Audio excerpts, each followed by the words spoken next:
Well, as winter begins to draw in ever closer, maybe our attentions start turning towards next season.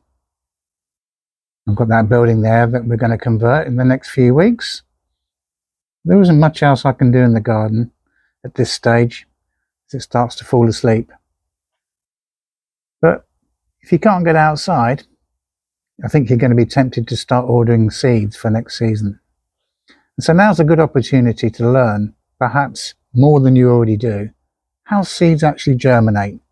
What are the best growing conditions for them, and how can we give them a really good head start for next year? So that's what today's video is all about. So let's take a look.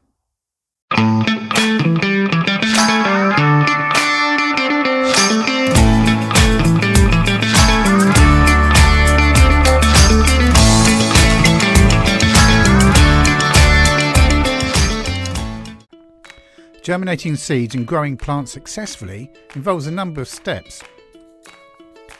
And the ideal conditions can vary. It depends on the type of plant that you want to grow. So here's a general guide that you can adapt to your own needs. First thing to consider is, what do we need? Well, it's obvious to start with. We need some seeds. We also want some seed trays or some small pots. We're going to need to get some seed starting mix as well. Some kind of a plastic wrap or a humidity dome perhaps. Try and get hold of a water spray bottle. Some warm water is going to be handy. And depending on the seed, you might want to think about a heat mat. Okay, so now let's go through all the steps. Just before we start, a quick message. Hey guys, just a quick break from the video. I've got a question for you. Why is it that we have to pay to eat well or learn? It's quite an interesting proposition when you think about it in more depth. With regards to paying more, if you don't have the money available, and a lot of people don't, or they're really restricted on their incomes, they're forced into buying foods that are ultra processed, which isn't good for them.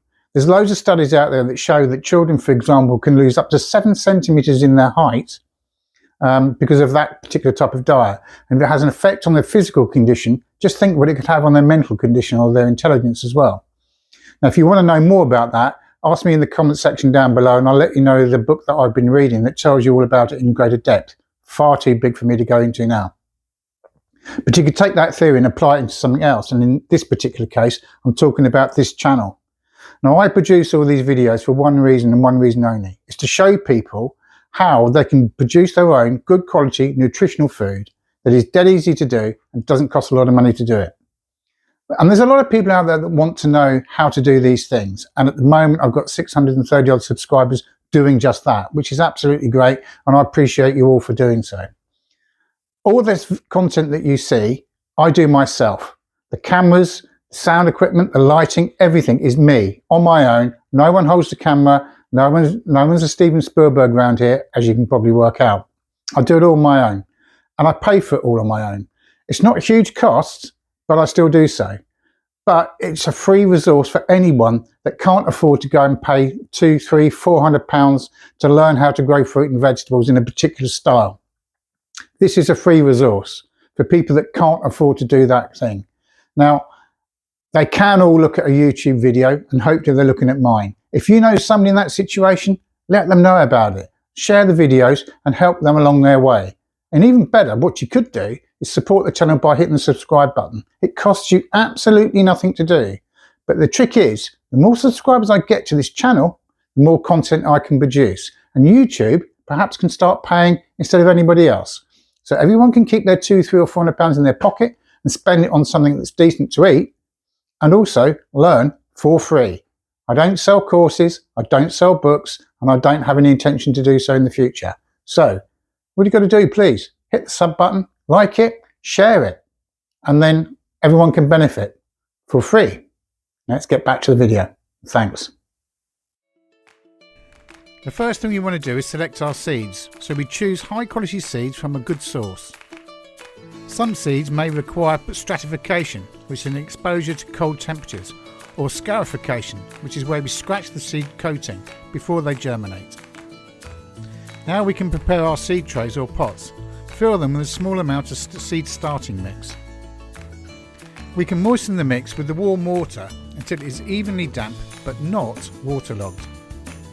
Now finally we can plant the seeds according to the recommended depth on the seed packet. Now generally it's about twice the diameter of the seed itself. Okay, you've done that. Now we can gently press the soil over the seeds. Once that's done, we can cover the trays or the pots with clear plastic wrap or use a humidity dome to create a greenhouse effect. That's what we need. We need it because it helps maintain high humidity for optimal germination. Now we need to consider providing warmth. Some seeds benefit from bottom heat. So if possible, place the trays on a heat mat to the recommended temperature for the particular plant. That's if you can get it away from your dog. Now we want to monitor the moisture. Keep the soil consistently moist but not waterlogged. And you can use your water spray bottle to mist the soil if you need to. Germination times can vary. Once your seedlings emerge, remove the plastic cover and place them in a well lit area. So growing indoors, what are the ideal conditions? Okay, so we need light. Provide adequate light using grow lights or place plants near a south facing window. And adjust the light duration based on the plant's needs. We also need to maintain a consistent temperature. Most plants prefer temperatures between 65 to 75 degrees Fahrenheit, which is 18 to 24 degrees Celsius, during the day and slightly cooler at night times. Be aware of your humidity levels.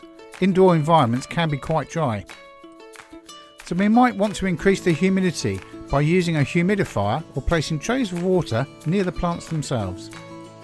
Your soil type should be a well-draining potting mix that's suitable for the particular type of plant you want to grow.